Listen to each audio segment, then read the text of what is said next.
you are in the panel about being nice in video games and how you're all just gonna be nice. I'm gonna tell you what this line is from, if you don't know. We're gonna introduce ourselves to let you know who we are. My name's Amanda Lange. I also go by Lita online, so if you've seen Lita Gemini, that is me. I've been that username for the last decade or so. I am a Twitch streamer, and you can find me at that Twitch location. I will show you my Twitter in a later slide, but it's the same with an underscore. And if you're in the habit of following people on Twitter. And over here? Kevin Spicy. I also stream on Twitch. Have been doing that since, 2015 or so. Doing all kinds of stuff there, playing video games, cooking, Magic the Gathering. I've done a couple of panels, not as many as Lita over here. This is my third MAGFest, I think. Yeah. But they've been very spread out over many years. I'm glad to have you back at MAGFest. Yeah, I do a panel almost every year. Last year I did a panel on VTubing, because I'm a big stan for VTubers, and my t-shirt is VTubing. I'm all decked out in my VTubing gear. There's a VTuber cosplay shoot tomorrow, which I'm super excited about. You might find me there.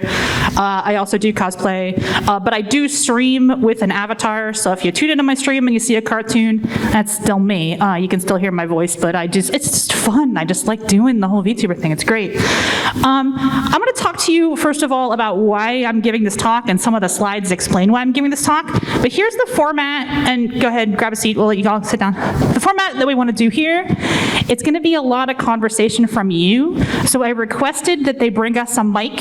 So if at any point you have something you got to get off your chest and you got to say, you can walk up to this mic over here and we get you. Because I wanted to be sure whatever you said was also on the recording and it was also audible to everybody else. So this is a topic that as soon as I open my mouth about it, people got opinions. And I am in the advantage of having a very informed opinion, because I will talk about why I have an informed opinion. But before I do that, I want to let you know that I talk about the stories of video games in this talk. I first gave a version of this in 2015 at Game Developers Conference.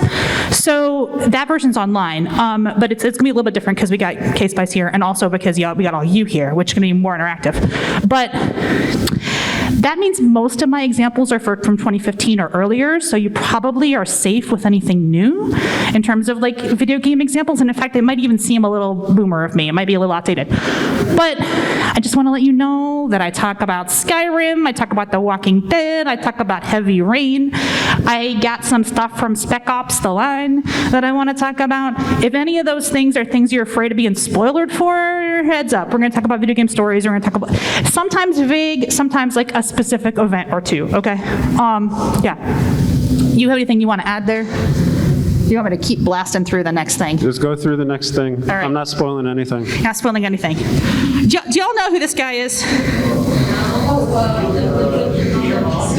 It's Peter Molyneux, not Stephen Molyneux, different guy. That's okay. No, yeah. Peter Molyneux, but you're right with the name. I was really inspired by a talk, and Peter Molyneux inspired me. He is the developer of the Fable series. Goddess was the game that he worked on. Black and white, so that's a big inspiration to why I started giving this talk. He was at PAX East, I think, in 2014, I'm going to say, and he gave the keynote. It is not online anymore, which bums me out, because I used to watch just this one part of it, a couple of times. And if you're familiar at all with his work, and this isn't because I'm a huge stan for the guy, this is because I had this moment of clarity when he gave this talk that just opened my eyes to something, which he always does these games where you can pick black or white, good or evil. So in Fable, you can be a good guy, and you can be a bad guy. Actually, it was 2013. It's on my slide. That was 10 years ago at this point. And so little has changed in a way that it's really cool. It really feels good to revisit this topic in a way because of how much has and hasn't changed since then. In those games, in all of his games, it's very clearly labeled good or evil. It's black or white. It's very clear. So you're definitely doing the evil path, you're definitely doing the good path, right? And at the time, he was working on Goddess, which was a multiplayer version of Same. And he was talking at PAX, and he just did this amazing off-the-cuff speech. And I really want to try to deliver. When I did this at GDC, I didn't try to deliver it, but I think I want to try to deliver such a great speech. It's like burned into my head. All you guys, you're just going to be nice. Sickeningly, sycophantically nice to each other, and it makes me sick. Because, in a game like Fable, we spent hours, we spent months and years crafting the evil side of Fable, and only 10% of people actually did the evil side. Come on. You're supposed to be gamers.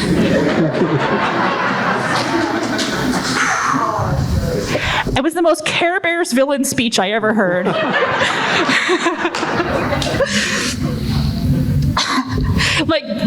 Just... And I just thought to myself, is that true? Is it really only 10% of people? I mean, I do the evil side in games. I didn't do the evil side in Fable. I did do the evil side in Mass Effect. Y'all play Skyrim at all? These quests are fun.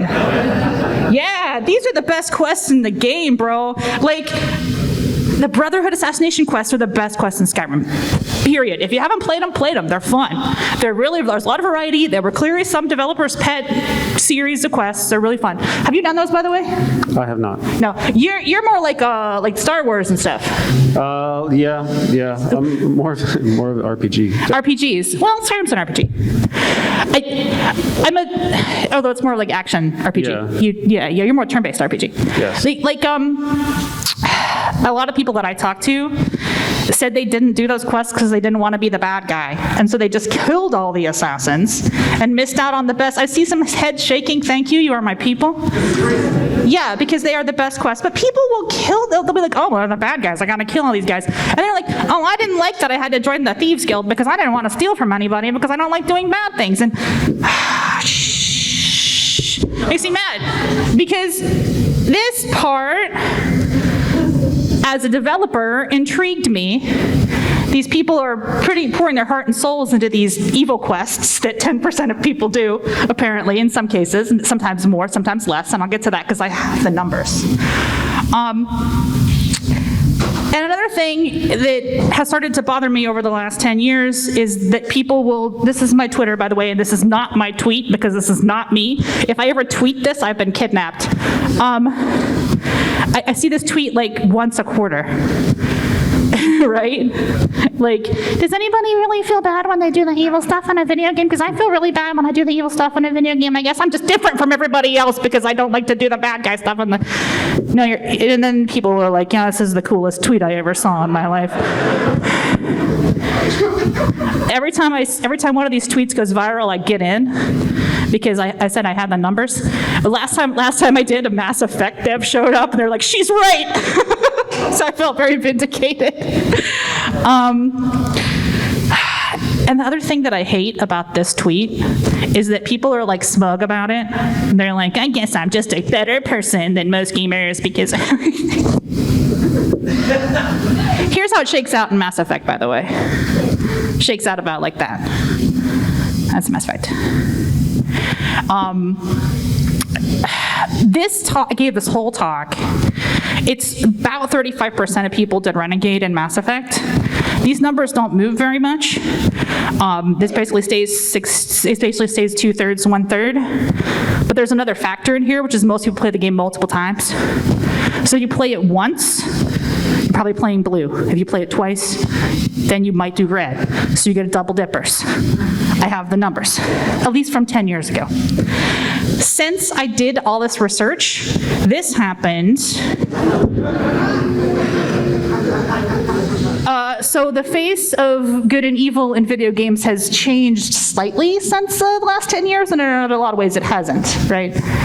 All right, show of hands. Anybody do No Mercy in Undertale? A handful of you, very, very brave. You're good gamers. I haven't done No Mercy. People asked me that. They said, but you obviously did genocide. I don't like calling it genocide because I don't think that's really what you should call it. But they said, you did genocide, right? I said, I didn't. I normally do the evil in games, but the thing is I played the game blind. And if you play the game blind, you don't realize you need to clear the whole level, which is what, sorry, spoilers, guys, it's Undertale. You have to clear the whole level. I played it blind, so I just did what they call a neutral route. And then people gave me a lot of shit for it. And you didn't know that you had to make a kill. Well, no.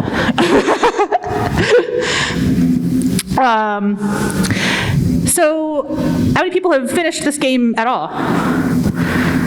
A lot. Good chance. Good chance. And did anybody play it blind like I did? Great.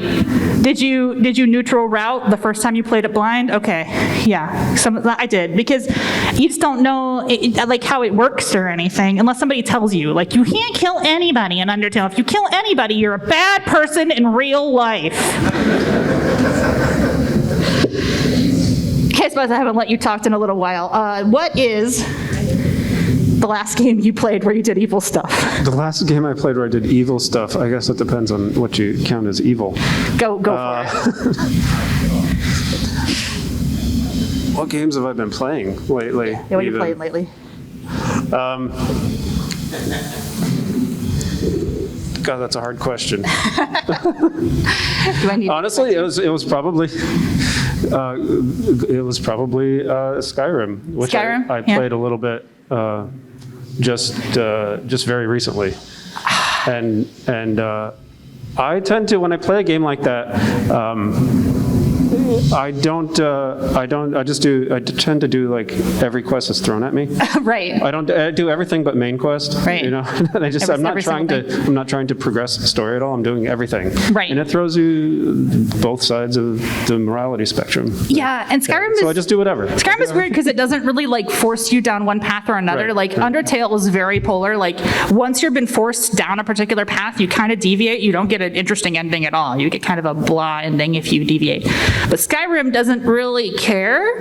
Like you can pretty much just join every guild in Skyrim, and it doesn't. They let you join every single guild, and they don't care about your morality whatsoever in that game. So that's kind of cool in a way. Like they don't really care. But I prefer that.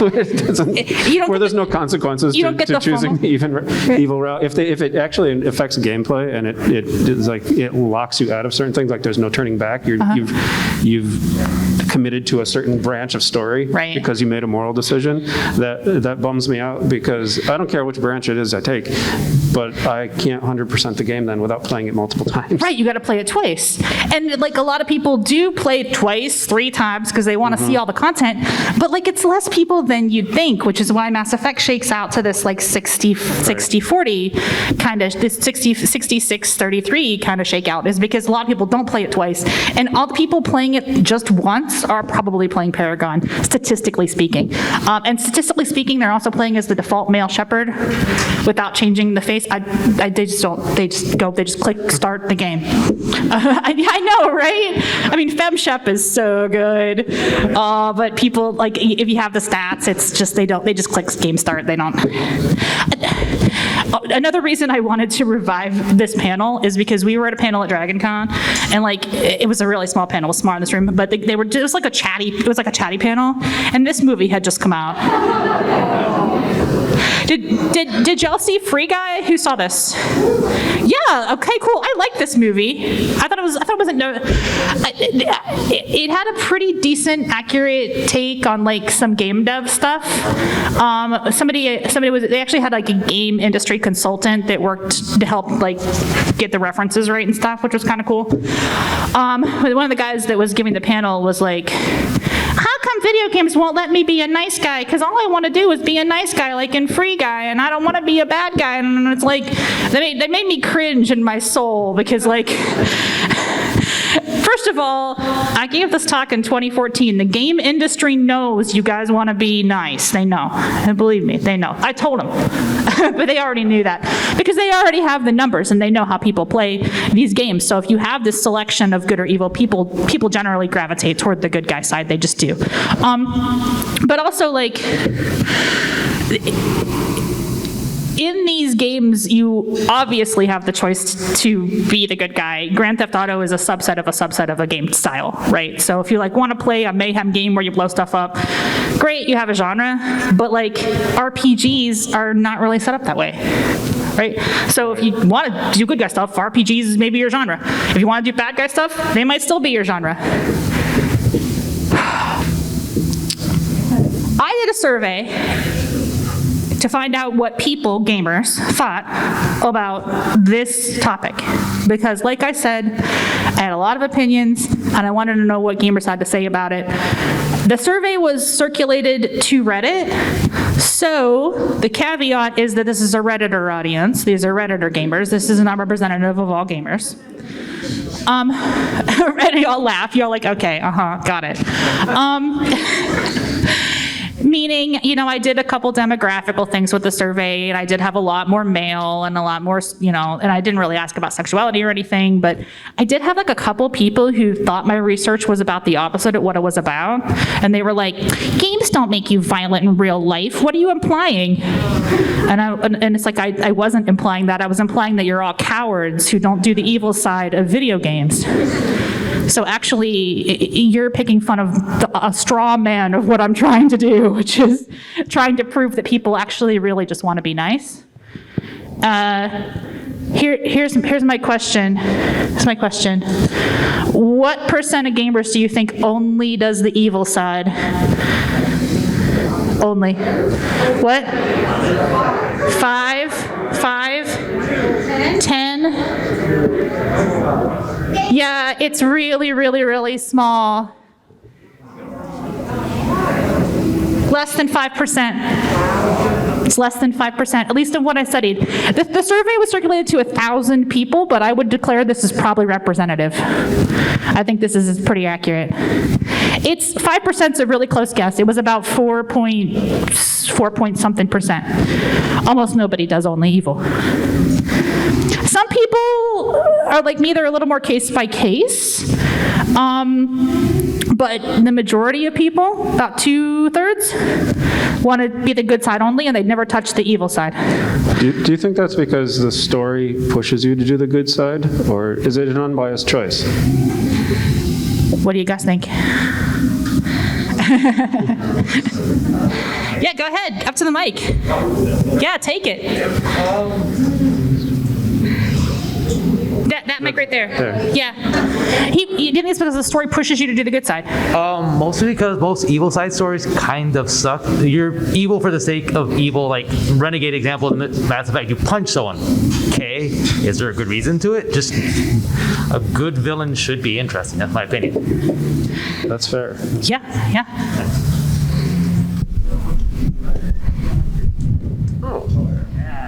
Thank you very much. I feel like a lot of games that were made in the last decade have been catered for hero stories, for people to be heroic. For example, in Red Dead Redemption, no spoilers, No, but it's all good. Like, This is a spoiler it just feels nice to be good. There are very few points where evil, when you play evil, it doesn't align with the character, right? So the choice is almost like non-existent sometimes, right? So yeah.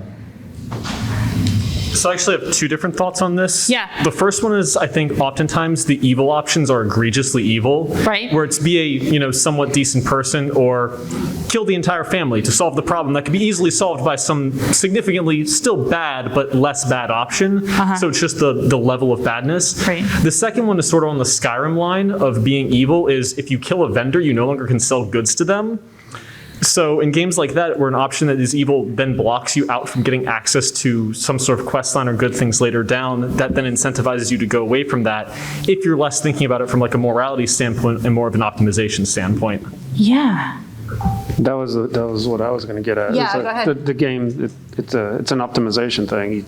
Evil is just not the optimal path. I'm gonna jump to a later slide here. Wait, whoa, where is it? So you've already covered this then? No, well, this one right here is the one I'm jumping to again. You saw a lot of stats there, but yeah. So you want to talk about optimization? Did anybody kill the little sisters? A couple of you did. Wow, you guys are brave. Yeah. I for sure didn't, because it makes the game harder. Whoops. But they don't tell you that. They imply it's going to make the game easier. They're like, I don't know, you might be not have resources, and then it's bullshit because it's actually easier to not kill them and you get more shit. Hi. Sorry. So a couple of points on this one. I came into this thinking immediately, and I guess it works just as well, making good versus bad choices of these supermassive games, like Until Dawn, Dark Picture series, that kind of thing. I follow those things a little too much. I only play them sometimes, but I watch everything on it. And there's a lot of times where they punish the player for doing the right thing. Whether it's a self-preservation thing or trying to help out someone else, they will punish you for the choice that seems to be the right one. Ergo, the other half of it is the illusion of choice, say for dialogue in an RPG where like it doesn't really affect what's going on, it just drives it forward, so it seems like you have more customization with your character choices. Right. Sometimes in an RPG, it's totally fake choice. Yeah. Yeah. Some exceptions, but general thought. Yeah. I actually saw, as you were zooming through the slides, the thing that I was going to refer to, which is Infamous. There are some evil choices that it doesn't really matter. Well, it hurts you or punishes you more on an emotional level more than anything. Absolutely. The good side of Infamous, you feel good because you did the right thing. But doing the evil side, you are more powerful and everything. But I gotta say, like in my history of gaming, it's one of the most punishing emotional choices on Infamous 2 at the end. Oh, yeah. And for just like, sure. and it's literally like, I don't want to do this. And the game's like, literally like changes your aim to make you do what you gotta have to do it. You gotta And do it's just- it. Yeah. And people don't want to feel that aspect. They just think that, I get big guns, I get to do cool stuff. But then when they punish you emotionally, you're like, I don't want to do that. I did evil on Infamous. Yeah. He did the good, I did the evil. We got to see both sides. Although in the first Infamous, there's one choice we both swapped. And if we get into it later, I'll tell you which one. But Yeah, so when I saw that pie chart and I saw that most people want to play good, it made me think about the human condition in terms of like people want to believe they're good, even if they're not, like morally, and I think, implicit bias comes into play a lot, socially and in real life. So I think some of that would come into play as well, in terms of like, hey, I believe I'm the good guy, because I'm looking at that pie chart, I'm like, that is not accurate to reality at all. when you look at what's happening in the world, like, So I think I'm really curious what kind of game would kind of challenge you to make you think you're the good guy, but maybe you're really not. I love that idea. There's such a gray area to play around. Yes. A lot of games are all about right and wrong. Yes. And life is more about the non-binary. It's about the gray areas. It's about all the different choices. So I'm really into that idea of like exploring what the gray area is. Exactly what does it mean to be good and evil? And I think a lot of games do not question that. I think they just put good in front of you and evil in front of you, and they make the evil super obvious and super well signposted, so you can like not do it and then feel good about not doing it. Yeah. Right. I want you to walk away from the game going, am I a good person? Am I a bad person? Me too. I like that feeling. Yeah. Oh, by the way, this stat on the board here, I also asked, do you try to do in a game what you think you'd really do? Because I was curious about that exact thing that you just asked, which was, do I feel like this makes me a better person in real life if I'm a good person in a video game? And the answer was usually, for the most part. More than half people said usually. In their first playthrough is their role-playing myself always playthrough, right?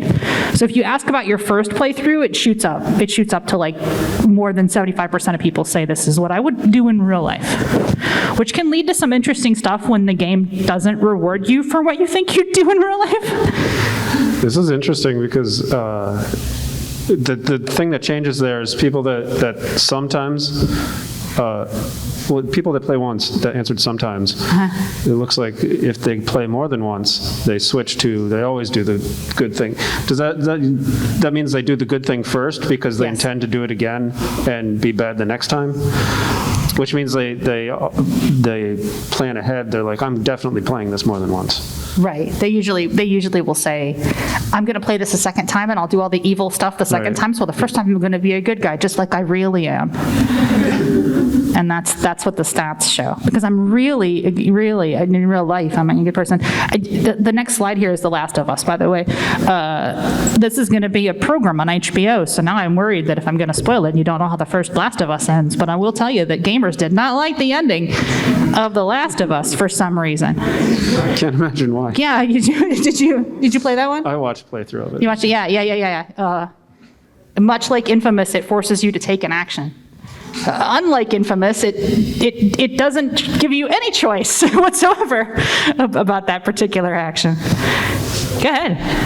I feel like a lot of the time what causes me to choose the evil side is if there's actually going to be significant differences in the story. Like with Undertale, the No Mercy route is just completely a separate story from the other one, but I don't really want to do it if it's going to be the same story, but you're also mean. Yeah,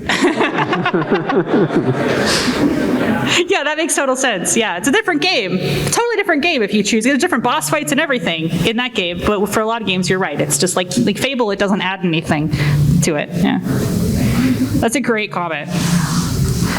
So something that I think is really interesting is sometimes it's just down to skill. Like, for instance, an example for me is I streamed Hitman 3 blind. Oh, nice! The final level of Hitman 3 is on a train. I tried a couple of times to do like the stealthy route of like just, sneaking around the train, gave up, and decided instead, because it was technically easier, to murder everyone from beginning of train to the last car. And I didn't realize until afterwards that you can actually just go out windows of the train and back in. Just because I didn't think to do that. So evil due to just skill. No, it's a skill issue. Evil is easy. Yeah, is it though? Well, in that game. A lot of times the game developers actually punish you for picking the evil route, which is just another disincentive from taking it. But like, it's nice when they make it the easier route, because then it's actually tempting and you actually want to do it. Sometimes it seems more like the options that are available before you aren't necessarily like an evil route and a good route, but it could just be like the trolley problem, where like which one can lead to less death or more life. They confuse good and evil for utilitarianism. Yeah, utilitarianism. Yeah, right. I think the best video game that's showcased that trolley problem is Deus Ex: Mankind Divided, specifically in a mission where you have an option between saving this cultist who is also a daughter who is just like going through mental problems. You could save her, or you could save a lot of more people on another route. But then that means that you'll disappoint like this father, and the cultist is going to end up like killing multiple people. Right. However, there's apparently a cheat where you can do both quests, and you end up like patting yourself on the back, where you end up. Yeah, you did it. Everyone lives. Well, everyone lives, but it's technically like a huge cheat, and they don't.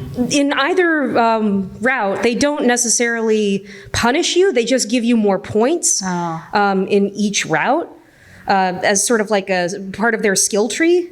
They kind of punish you to an extent like from the dialogue of the characters, where you'll have a disappointed father going like, "You murdered my daughter. How could you?" Don't worry, I'm Eastern European. I'm not offending anyone. Yeah, it's okay. That was great. But yeah, that tends to be the thing that I see. Alpha Protocol does that too with the choice thing, and you can do both like on your third playthrough, and the game is that's an intended route.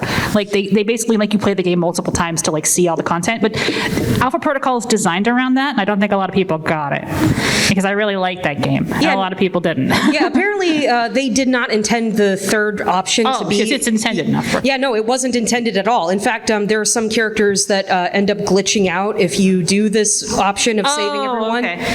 And apparently Square Enix at the time, Crystal Dynamics, they tried to patch out that route, but some gamers. But I want to save everybody. I don't want anything bad to happen ever. Yeah. Thank you. That's very insightful.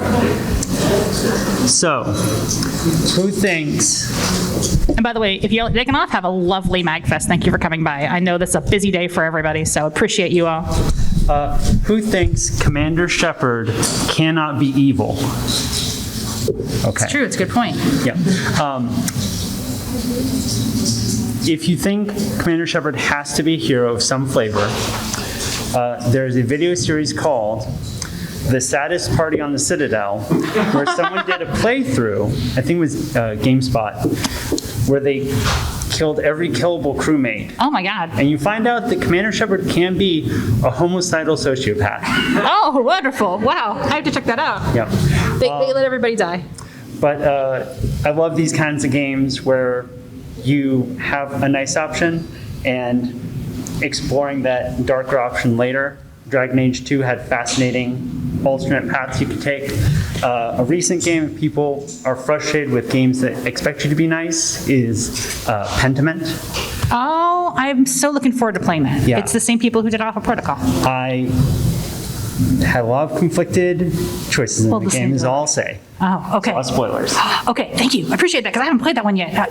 It's such a cool looking game. I love the work those, I don't know if it's the exact same people, but I mean, I love the work that they do. They do a lot of really interesting choices with it. I have a Disco Elysium slide on here too. I don't know if y'all played Disco Elysium.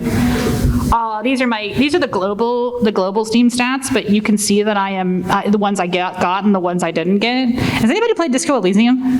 Started to. So Disco Elysium is very interesting because it doesn't do good or evil; it does political spectrum instead. Where the most common, you'll probably end up a communist, because the game was made by communists and it rewards communist choices, which is, all joking aside, that's really cool. It's different. I think it's neat. But it does pick fun of you for other choices. So if you decide to be a centrist, you actually get the world's most laughable centrist as your title, which is pretty funny. I did not get that one. I did get communist though.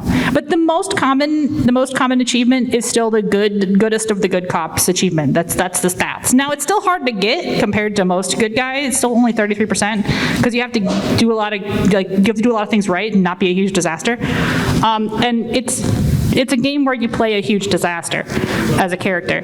So. So I kind of wanted to try and answer that question that you posed earlier with why do games try to push towards a like the nicer side? Try to push it. Yeah. At least to me, it feels like it'd be a little bit easier to market a nice experience, especially because of the fact that games don't have as good of a reputation for a lot of people whose like idea of what games are still back in like the 90s and 2000s. You know, a lot of them still have the idea of like MK needing the ESRB and like all this blood and everything being in the game. So when they see that, they're like, oh, well, you know, there you go. Most people don't, either like a parent getting that for their kid might not want that, or like some player might be like, yeah, but I want a nicer experience. It's harder to market. As a player, I feel like it's a lot more, I'll be completely honest, I go for the funny option. If the funny option is like you're a murder hobo, that's hilarious. I'm gonna go do it. And like, especially if you're playing with friends, because at that point it's less about like, oh, the experience, more about what's going to be the funniest option. Like Dishonored, I've seen 2 playthroughs of it. A streamer who went through it playing the intended stealth way, and my friend saying, hey, watch this.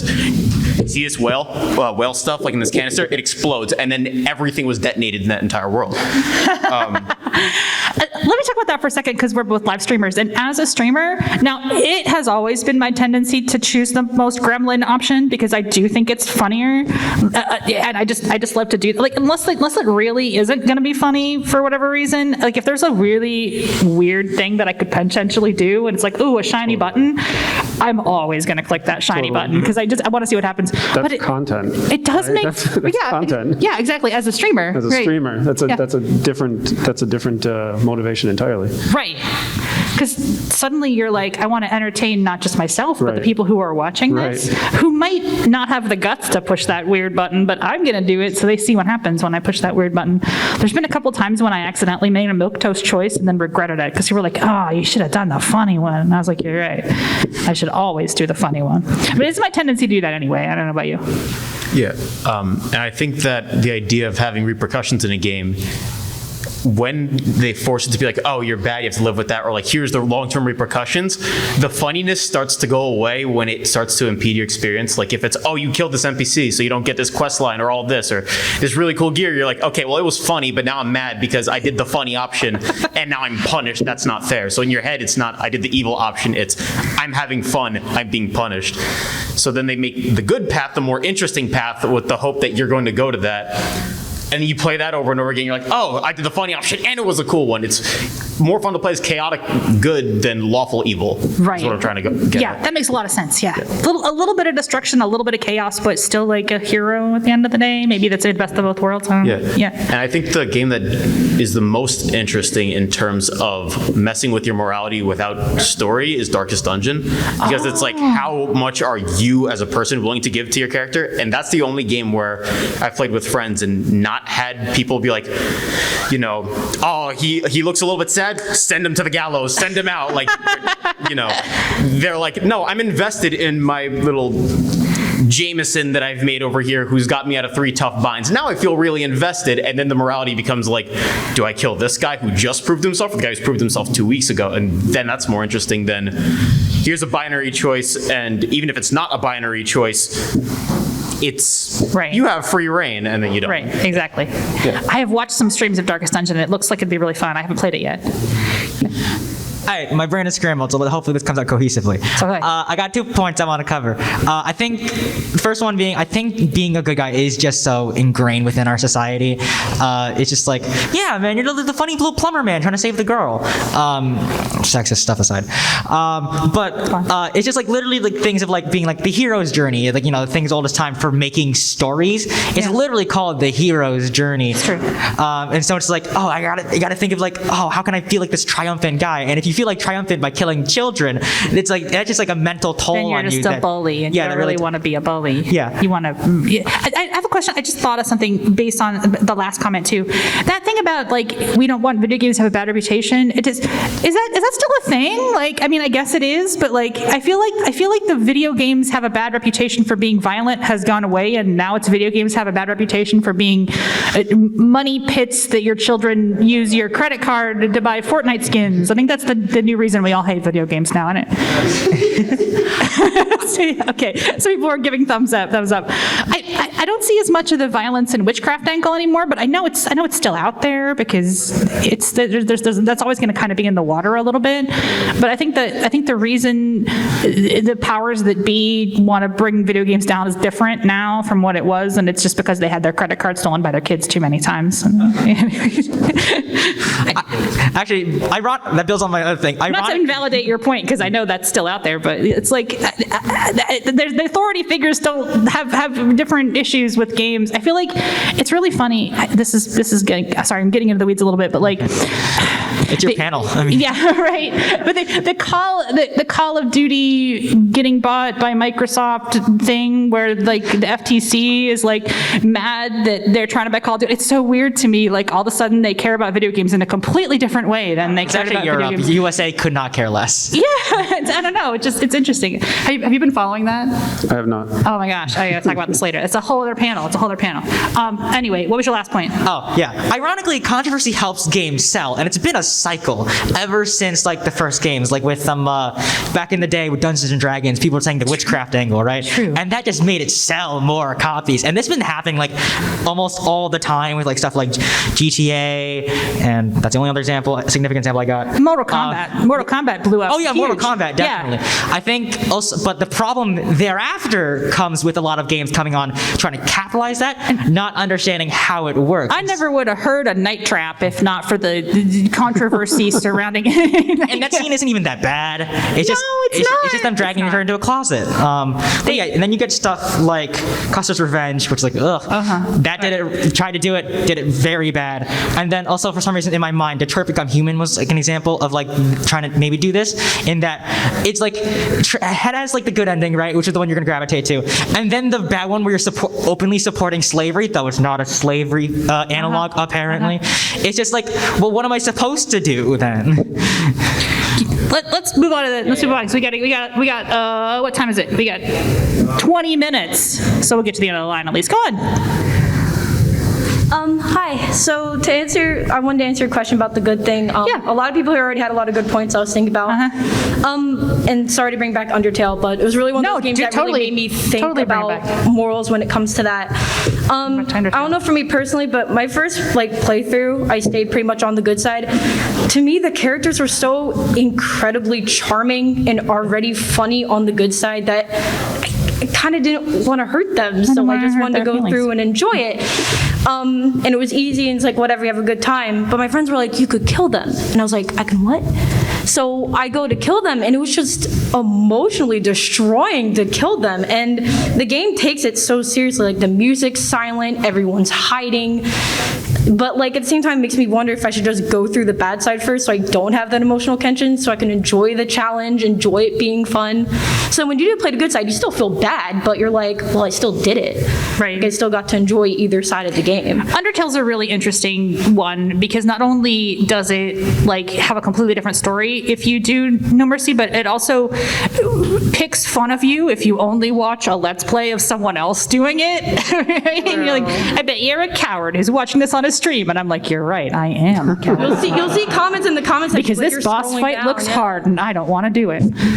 Right. Yeah, I mean, that's all I really had to say. Yeah, I mean, it's great. It's a great point. Yeah, the characters are super well written, and music. We're at the Music and Gaming Festival. It has a tendency to pull your emotions super, super hard, and the use of music in the game is really powerful. So it gives you that oh my God, I really did the bad thing. And then when you I've seen videos of some of the boss fights, and that's completely different music. It's like, oh, this is really meaningful. I really made a meaningful decision here by going this route. And I think that is great, and I'd like to see more of that. But I also think that a lot of gamers have taken the likability of the Undertale NPCs to mean that if you do kill them, you really are a bad person in real life. And I really wish you would just cool it, because people have gotten harassed really bad on streams just for killing Undertale NPCs. And as a streamer, I do not appreciate that BS. I don't appreciate y'all, not y'all, because y'all are smart, but some people out there are like, how dare you kill Goat Mom? I don't think you're a good person in real life for doing that. And it's like, no, I promise you I wouldn't kill a person in real life. I want to see the other ending, you know? Yeah, I definitely saw it, because I watched a lot of streams after, and people were so mad about Toriel. People get really mad. I mean, yeah, it feels bad, but I wouldn't bash someone for doing it, just enjoy it, but still. People get really, really mad. They'll get up your butt about it. There are people saying you need to restart the game. Yeah, they'll be Stop playing. Absolutely. I saw a lot of that. Yeah, definitely. So remember to be kind to actual human beings, and let's have that takeaway. Hi. So one thing I want to bring up is sometimes it's really just the environment that you're playing in. Example being New Vegas, Fallout New Vegas, where you're in this post-apocalyptic area where the only thing you know is that you've been shot in the head and you're trying to find the person who's killed you or tried to kill you. And I'm thinking back years ago when I'm playing it the first time, and sometimes there's just missions where you're like, oh, I'm going to go to this faction. I'm going to be the good guy. And then there's a mission called Beyond the Beef, where the first time I played it, you have a choice of either taking the person who is pretty much trying to kill his son to feed people, which I think you can stop at some point, and you either get good karma or bad karma from doing it if you stop him or if you let him do it, or if you turn him in. Yeah. And sometimes when you get the good karma, it's just hey, by the way, these bad people, they don't like you now, and you're just hey, so yeah, I don't get to be the cool person. I don't get to be I don't get to be the bad guy, and then you're like, well, maybe let's try being the bad guy and try getting because the benefits of being the bad guy. Right. But New Vegas is interesting because the karma system it does rate you good or evil, but it also rates you about your affinity toward different factions, which means that you could be all in for a particular faction, or you could kind of try to play the middle for a super long amount of time.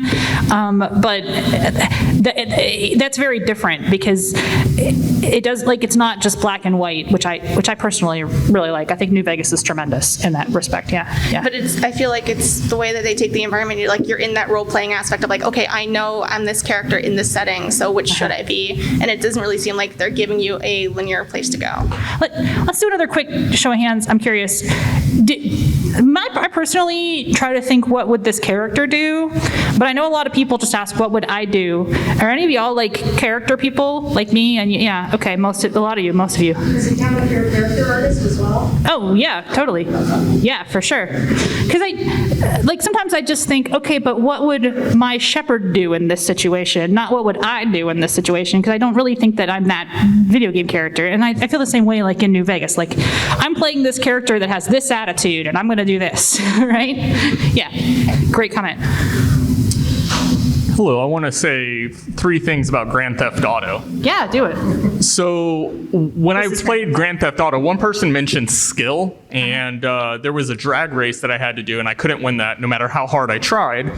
But I learned before I accept the race, the drivers would just all hang out talking to each other. If I killed them all first, then accept the race, I'm the only one driving and I would win. Bravo!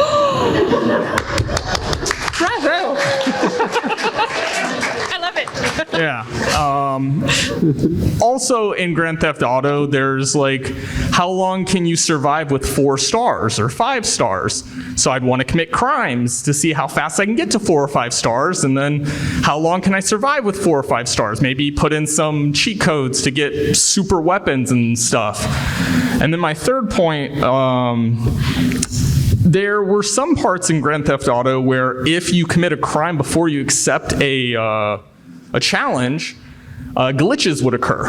One of the glitches was the cops, they're in their dialogue, and then all of a sudden they just start shooting each other because I'm wanted. And for whatever reason, it glitched out the cops, and they just started killing each other. So the game would never allow. I restart. I couldn't go past my save point anymore because the cops always killed each other in that mission, and so I always failed. But I'm actually surprised GTA let you kill all the other drivers. Which GTA was that? San Andreas. I was gonna say the good one. Right? I'm a big stan for San Andreas. The later GTA games don't really let you do that kind of shenanigans as much because they lock them down a lot more.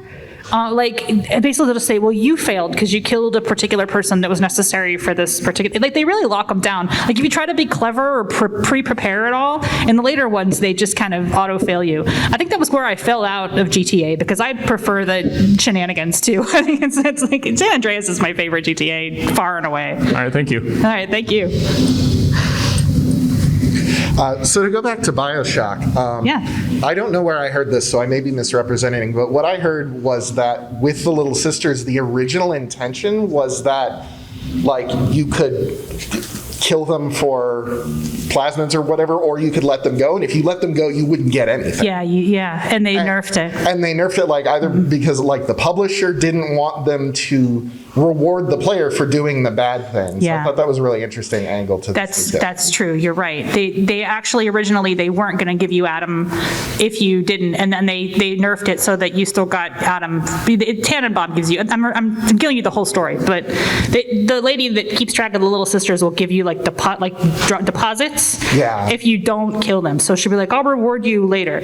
So there's a chart out there that shows like the power differential. I think it might be on Clint Hawking's website about the ludonarrative dissonance, which is a whole other topic I don't want to talk about, but you know what that phrase means? So like it has like this kind of power differential where it like spikes, whereas if you kill him, you just get a linear. You end up slightly lower as well if you kill him because she gives you like special plasmids that you can't get any other way if you live alive. So like that's the whole mechanic with killing Little Sisters, but you're right, originally you didn't get rewarded. Well, I think the original intention was more interesting because it kind of tied into the themes of like objectivism, what the game is talking about. It's like, do you exploit these children to make the game easier for you, or do you not do that? And kind of the way they changed it sort of completely destroyed that. Yeah, and the game, as you mentioned, it's objectivist. It's a philosophical, it's about Ayn Rand. It's pretty specific about its politics, much like Disco Elysium is. And I think it does, you're right. I mean, it limits the political commentary when you can't participate. You're not part of that political commentary. At the end of the day, altruism does win. which it's a different message. It gives a different message, and they do want, I think, at the end of the day, to say that the objectivism is maybe not the right approach, but that's what the game is saying. Yeah. Yeah. That's that marketing angle again. So Yeah. somebody looked at that and was like, well, we want to maximize the number of these we can sell. So change the story. Or change Oh, yeah, the thing. kill little children in the game Yeah. so that it's not as easy to market the game where you murder children. Yeah. I mean, there's not that many games where you can kill children. not that it's something I want to do, but I think they make a joke out of that. 10 minutes. They make a joke out of that in, like, what's that, the High on Life that just came out, where the guy's like, I'm a child, so you can't shoot me because you can't shoot children in video games. And you can kill the little sisters if you want, but they don't really, that you harvest them. I don't know. They make it very, like, vague as to what happens during the harvesting. I'm sorry, this got very dark, but I was talking about BioShock. Yeah, you already mentioned that how people play games is either as themselves or as the character. I think that fan interpretation has a lot of things to do with that. Like when Breath of the Wild came out, lots of people thought it was super funny to be Link and be a pyromaniac. Like, it's also a slap on the wrist, like nothing bad will happen. Yeah. Because the trees will respawn eventually, and the enemies respawn, so you can be as torturous to them as you'd like. Link is kind of a murder hobo, though, let's be real. He walks into people's houses and steals their pots and smashes them on the ground. Everybody, he beats up bees and chickens with his... True. I feel like that's an accurate Link. So yeah, someone already said this when talking about Undertale, but attachment to characters really has a lot to do with what new choices, at least I make. Fire Emblem Three Houses is the one I think about with this. And I chose the evil path. Sorry for spoiling it, I guess. But I liked Edelgard a lot. I thought she was really complex. I really liked her character, so I was ready to follow her to the end. And I know a lot of people hated her. If evil, then why sexy? Exactly. A lot of people like hated her guts, and they would like do anything to like be on the good side because you'd start the war. Technically, you are bad in that way, but I feel like you can get a lot out of just morally like gray, darker gray, lighter gray. Video games don't do that enough, by the way. They don't do if evil, then why sexy enough. Yeah. Because like in Mass Effect, they actually deliberately fuck your face up if you go evil. I was like, no, I'm not doing that. Give me the pretty face. I still want to be a bad guy. Why can't bad guys look good? You know, I mean, unless you're into that look, because it like they put like red eyes and like craggy. Fable does the same thing, and they give you like demon horns, which could be very sexy, but Fable's weird because it also gives you like huge muscles if you do any sword stuff at all, and you end up looking like a kind of a pastiche character if you play the game normally. I don't know. It's weird, but I think that like looking cool is another big motivator for gamers, and not one I necessarily studied on this chart, but I think people like for their avatar to look cool, right? Yeah. Pretty universal, pretty normal. And a lot of games, they make your avatar look less cool if you are a bad guy for some reason. I don't know. I'd like prefer the opposite. They should make you look cooler. Yeah, and just like a lot of games don't have lots of choices. Like it's either good or bad. Right. But with like Three Houses, it has 4 choices that are like shades of gray. So we have 7 minutes left, so let's do the last 3 folks. But thank you, that's a great comment, because you're right. She's hot. Why not more hot people? Nintendo characters are so hot these days in general. I don't get it. Splatoon? Yeah. Listen, some people like squids. What up? Yeah. I'm going to keep this brief because I know we're running out of time. So I got here kind of late, but I saw you had Last of Us up on the screen. I did. I'm assuming your point was that the final decision in the game should have been a player choice.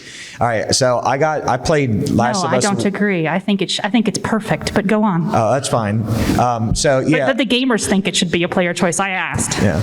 So I got to the game kind of late, so there was no hype for it for me. It's basically a free game, so I really didn't like it. I'm one of the few people, but I probably would have liked it more if end of the game it was a player decision, because I would have sacrificed her. Needs of the many outweigh the needs. Here's the reason I defend the Last of Us ending, and I'm now spoiling it. Sorry, but you just said you just finished it. So do you want, actually, you tell from your perspective, and then I'll tell you why I like it. Well, I just think they did it because they couldn't make a sequel if you chose the needs of the many ending. That's a good point. That's a good point. But no, I mean the gameplay was fine. It's just narratively I didn't connect with it much. But I felt like the ending was perfect setup for a decision like that, and they just kind of held your hand and made. Everybody would have sacrificed Ellie. I promise you, it would have been 5%. That's good to know, because I would have done because I have the numbers. Oh well, there we go. I have the numbers. Oh, perfect. There we go. and because video games often mistake utilitarianism is their goal philosophy. The needs the money versus needs the ones, a really common way for video games to do good or evil. So in this particular case, I liked that it wasn't a choice in The Last of Us, and I know a lot of people do not like that because I play the game thinking I'm the character, what would the character do? And I don't think Joel would have sacrificed Ellie. Oh, I don't think he would, but that's not really up to his decision. That's Yes, up to it is. mine. It is. That's the thing, though. In Naughty Dog, you're an observer, which is why The Last of Us 2 was super controversial because it really made you do a lot of stuff. And Naughty Dog, they don't give you choices. Yeah. They aren't into choices. It's not how they make them. But I thought it was in an echo chamber for the longest time because no one really cares about the first one. Now it's been years later, so I'm glad someone else kind of agreed with me, sorta. I feel very strongly about it, but in the opposite direction. Hey, that's great. I love debate. So kind of going off of the Three Houses example, it's like, oh, I picked at first when I was like, I know I'm going to do multiple playthroughs, so I'm going to pick my least favorite house to start with because that way I won't get as attached to these people and I'll feel okay killing them later. Uh-oh. That was the worst because I was like, wait, I feel bad killing the other people that I started liking, and now I feel worse because once I go back onto another playthrough, I'm going to have to kill off the people I was attached to. So I just tried to recruit all of them and make them all my friends. But Three Houses and then Three Hopes kind of does strange things where some of them are forced to leave you in Three Houses and then you just convince them to come back to you all lovingly. But in Three Hopes, you just kind of take them as prisoners of war and force them to fight for you. And it's like, well, now I feel bad about this. I want to feel good and not bad. Yeah, because it just turns it into me trying to save everyone or all the named faces just means that I'm trying to have to turn them against their own ideals and beliefs, which feels wrong because as the player, you're like, I want to do what I want to do. Or as the character, I want to do what I want to do. But when you're influencing other people's decisions, same thing with like the Supermassive games or the Telltale games, where it's like, I'm going to make a choice to help people, but it's not necessarily the choice those characters want. Somewhere back here. Oh, I do have these back here, Walking Dead. Where it becomes like almost like the pseudo golden rule of do you treat people the way you want to be treated or treat people the way they want to be treated? Right. What's good, what's selfish, what's not. And how they define good or evil is meaningful. We have one more person, and I'm going to have a closing slide on here because I do have one more that I want to show real quick. I think like hard black and white morals encourage and almost force us to be good, because if I'm choosing between like the most horrible thing you could possibly imagine that I find morally reprehensible in my own real life and from this character's point of view, or like helping someone a little, I'm gonna help them. But if the choices are like, do you want to save this person that you know really well but does bad things, or the innocent person you don't know, and I'm probably gonna help the bad person because I have feelings about them, as a character from the character's point of view and from my own personal point of view. And I think a kind of interesting example of this, I recently played Skyward Sword, and both of the choices were good choices, but I couldn't help both people. I had to choose one or the other. And it really messed me up. I had to like put the game down and really think about who I wanted to give this letter to. And it really didn't matter because it was like, do I want to help one person or help another person? Nothing bad really happens because they can help themselves. Link goes through so much in that game, give them a break. But like, I was upset in the moment, but in hindsight, I think it was a very interesting thing that I didn't expect to be forced to choose between, that like made me critically engage with the game more than I would have if I just could have helped both of them. Yeah, and stuff that's like a very like you close off part of the game when you make this choice. Those are the most annoying ones because then you're like, but I'm missing out on content. Like you said that earlier, right? Yeah. Yeah, it's like you hate to miss content. I have this slide. This is a comment that showed up and it's very, very tiny and very hard to read, so I will just paraphrase it for you. But this is Spec Ops: The Line. I played this game when it came out, roughly, sort of, kind of after it came out. Did anybody play this one? A lot of you did. So this is one of the few games that I saw when I was doing my research where most people did the evil achievement because it's harder to get the good one. And And I thought that was cool because, and this commenter in my survey also summarized it the same way, the choice moments in Spec Ops, early on, they really railroad you and they make you do evil stuff to kind of get used to the idea that maybe you're not 100% control the scenario, and I pick fun of that a little bit, but they kind of railroad you into a bad choice early on.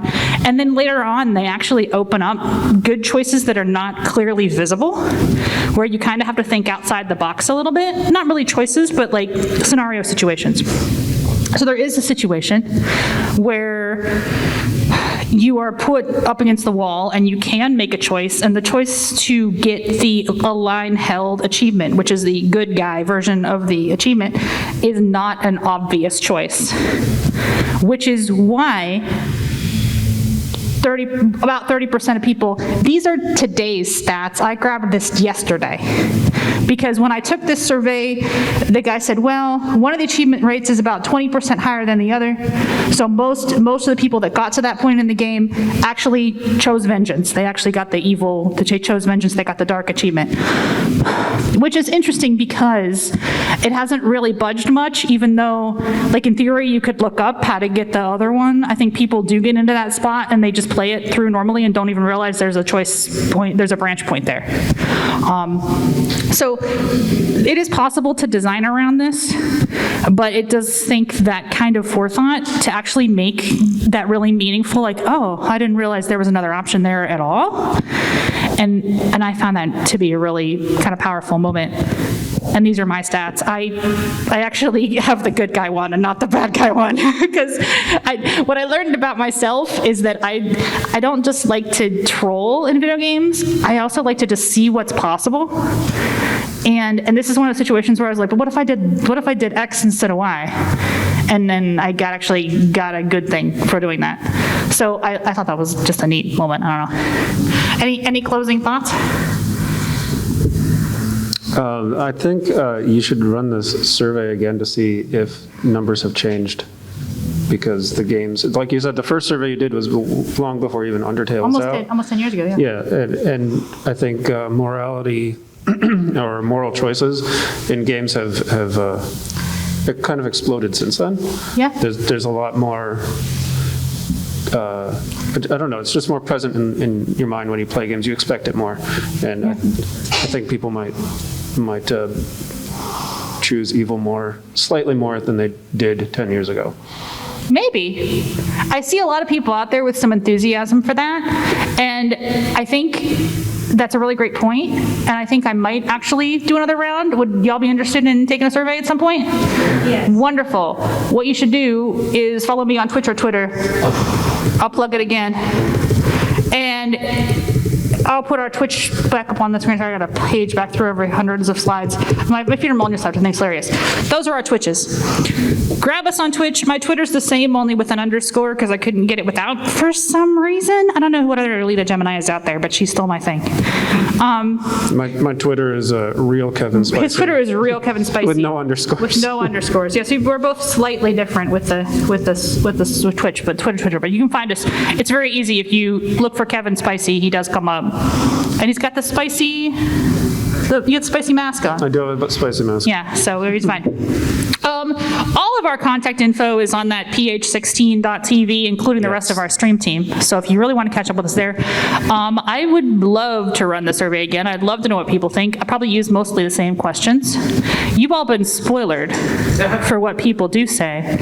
But I also thought a really interesting thing about doing this was all the anecdotes. I didn't have time to share them with you, but a lot of them are posted online, so I can share that information later. Thank you guys for coming. I know we are out of time. So have a wonderful rest of your MAGFest. Thank you for all the insightful comments. It was wonderful. Thank you.